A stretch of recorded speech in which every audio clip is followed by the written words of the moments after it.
Bienvenue au 19h45. Bonsoir à toutes et à tous. Le sommaire.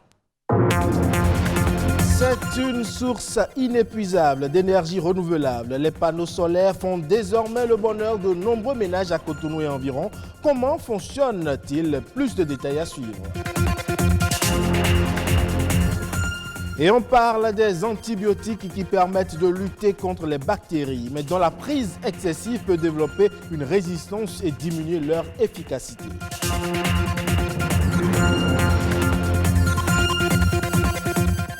Enfin, rien de tel qu'un bon livre pour vous évader. Dans le paysage littéraire actuel, le livre papier et le livre numérique cohabitent, mais pour la préférence, les avis des lecteurs divergent.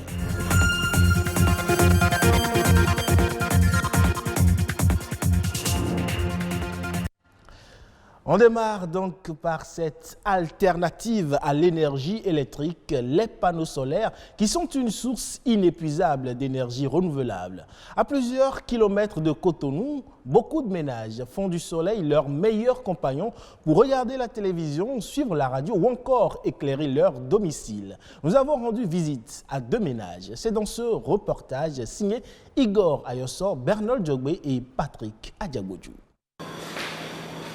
La lumière brille et le brasseur est en marche. Il est 18h30. Patrick nous conduit à la source de l'énergie électrique qui alimente son domicile. Au début, nous sommes allés avec deux panneaux de 130 watts, après un panneau de 200 watts, ensuite un autre panneau de 200 watts et à la dernière phase, 4 panneaux de 150 watts. Ici, l'éclairage fonctionne du soir au petit matin tant que les rayons du soleil entrent en contact avec ces panneaux solaires. À l'extérieur, le soir, nous avons 18 lampes qui sont allumées en permanence de 19h jusqu'à 6h ou bien 7h du matin. Vous avez une énergie très stable, sans fluctuation, non variante et une énergie propre. 1230 watts, c'est la capacité énergétique générée chaque jour par ce module de 8 panneaux solaires photovoltaïques pour un coût global d'environ 3 millions de francs CFA.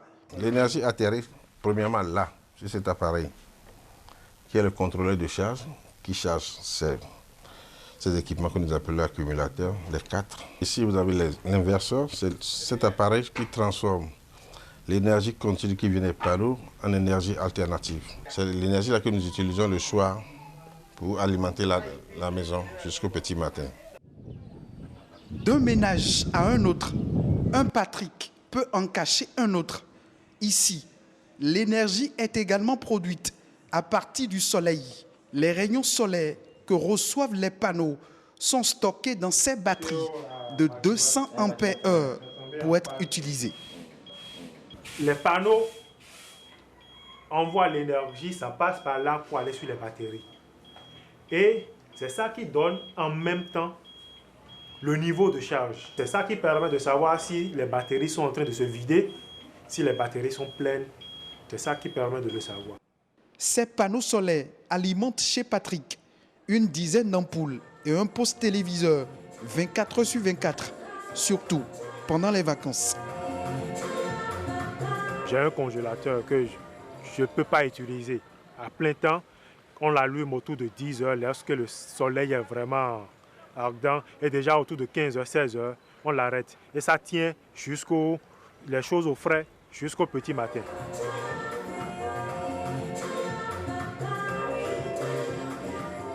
Tout ce que nous voyons aujourd'hui m'a coûté environ 2 millions. Et il faut avouer que je ne suis pas allé, je n'ai pas sorti les 2 millions en bloc. Je suis allé progressivement parce que c'est un système, on peut faire l'extension au fur et à mesure.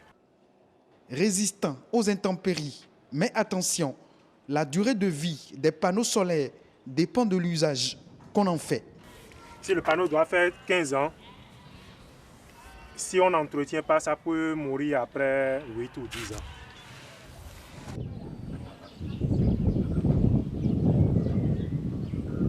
L'entretien des panneaux solaires ne coûte rien. Il suffit juste d'un petit seau d'eau, d'un chiffon, et puis le tout est joué. Un simple geste, mais précieux, pour que la lumière luise des années encore, tant que ces panneaux solaires bien entretenus convertissent les rayons du soleil en énergie électrique. Et on parle à présent de l'automédication. C'est une pratique très courante qui consiste pour les utilisateurs à soigner leur pathologie en utilisant des médicaments dûment autorisés mais sans avis médical préalable. Et dans le cas des antibiotiques, s'ils sont pris de façon abusive, voire même inadéquate, ils peuvent avoir un effet contraire, voire abîmer les défenses naturelles de l'organisme. Explication avec un pharmacien. Un antibiotique, c'est avant tout un médicament dont l'objectif justement est de pouvoir lutter contre ce qu'on appelle les infections. Et les infections généralement sont liées au fait que les microbes qui sont dans notre environnement à des moments donnés arrivent à pénétrer notre organisme et malheureusement notre système de défense naturelle n'arrive pas à lutter efficacement contre ces microbes-là. Donc, à un moment donné, quand ces microbes-là prennent le dessus, on va parler d'infection. Et c'est à ce moment-là que les médicaments qu'on va pouvoir utiliser pour corriger ces infections, ces médicaments-là, c'est ça qu'on appelle justement les antibiotiques. Dans notre organisme, nous avons des microbes qui sont dangereux et nous avons des microbes qui ne sont pas dangereux.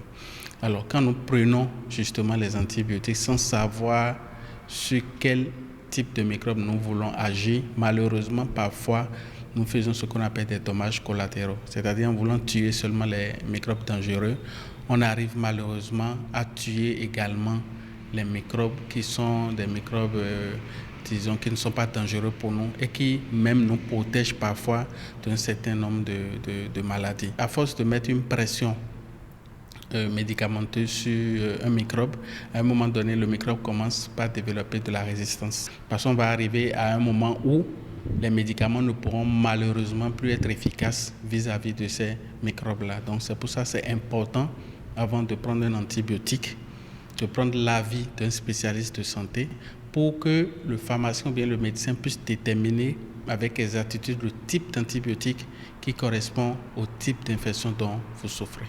Pour ceux qui le savent très bien, les médicaments n'ont pas que des effets bénéfiques.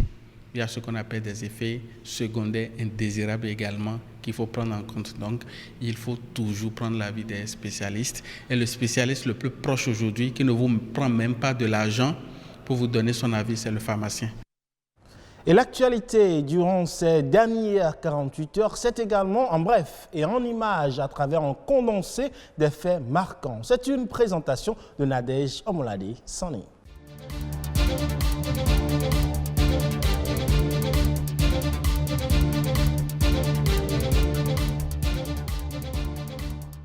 Un nouveau dispositif de détection de température et de désinfection mis en service à l'aéroport international Cardinal Bernardin Conti de Cotonou.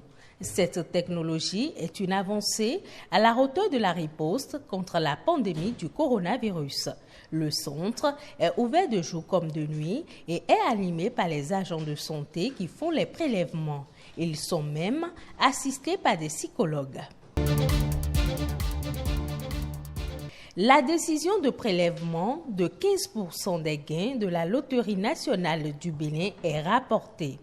C'est par une note circulaire en date du 4 août 2020 que la structure a annoncé l'annulation de sa décision relative au prélèvement systématique de la contribution spéciale libératoire sur les gains versés aux gagnants des jeux de hasard par retenue à la source de 15%. La décision avait suscité une vive polémique dans le rang des parieurs et des citoyens.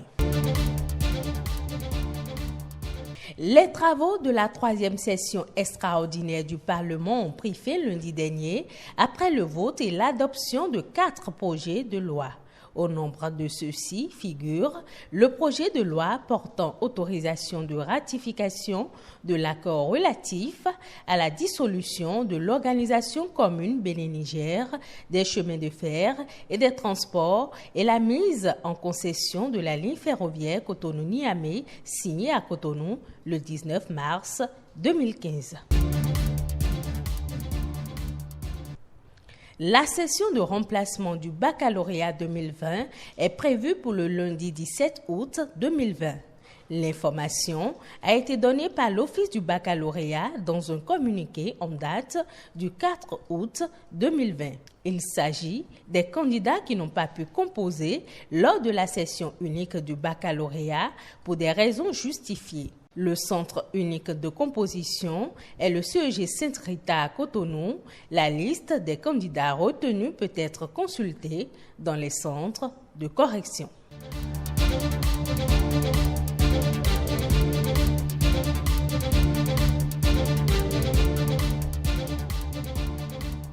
Et culture, pour finir, le monde livresque ou le 5e art se fait de plus en plus sa place dans l'univers du numérique. Internet, qui aujourd'hui, loin d'être un canal de distraction, est souvent utilisé par les jeunes pour des pauses lecture.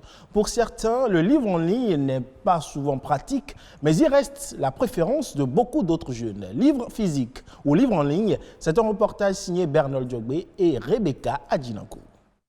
Le livre est un assemblage de plusieurs feuilles servant de support à un texte manuscrit. Depuis des millénaires, il a permis d'améliorer la qualité d'accès et de portabilité de l'information. Pour cette qualité qui lui est intrinsèque, lire des ouvrages est on ne peut plus une nécessité. Recommandé dès le bas âge, pour ceux qui s'y adonnent, le résultat est souvent concluant. La lecture, pour moi, c'est une passion parce que depuis le bas âge, j'aime la lecture, j'aime lire. Ça fait voyager aussi la lecture. La lecture permet d'abord de se cultiver, de se distraire, mais c'est également de développer sa capacité intellectuelle à réfléchir et à faire des analyses. Dans la perspective de faire du monde un village planétaire, le livre n'a cessé sa mutation. Du papyrus au parchemin, du parchemin au papier au livre, l'ère du numérique apporte sa touche particulière. Le livre numérique. Le livre, c'est un outil pédagogique de premier plan. Nous avons deux types de livres numériques qui sont les livres sur tablette, plus adaptés aux individus qu'aux institutions, et les livres numériques en ligne qui ont un niveau hautement scientifique, qui permettent la recherche et qui sont adaptés aux universités. Les livres physiques sont ancrés dans les habitudes. Nonobstant l'utilisation quotidienne des smartphones, l'emploi des livres numériques tarde à être adopté chez certains. Je n'aime pas les livres en ligne. Pour moi, c'est une sorte de distraction. Mis à part les histoires et leçons de vie dans des groupes sur les réseaux sociaux, je préfère lire les livres de vue. J'aime les livres physiques parce que ça me permet d'être un peu plus concentrée. Et la luminosité des écrans ne m'arrange pas trop quand je fais la lecture en ligne. Quand j'ai les bouquins devant moi, je suis non seulement concentrée, mais je peux également souligner les mots, aller chercher les sens, garder et revenir encore lire. Mais sur les écrans, ce n'est pas trop pratique pour moi. Pas trop pratique, certes. Pour certains, c'est une évidence. Aujourd'hui, on est à l'ère de la mondialisation. C'est ce qu'aiment les jeunes. La littérature en ligne pour lire les livres. Par exemple, moi, ce que moi je fais, les livres en ligne. Et je vais aussi dans les librairies.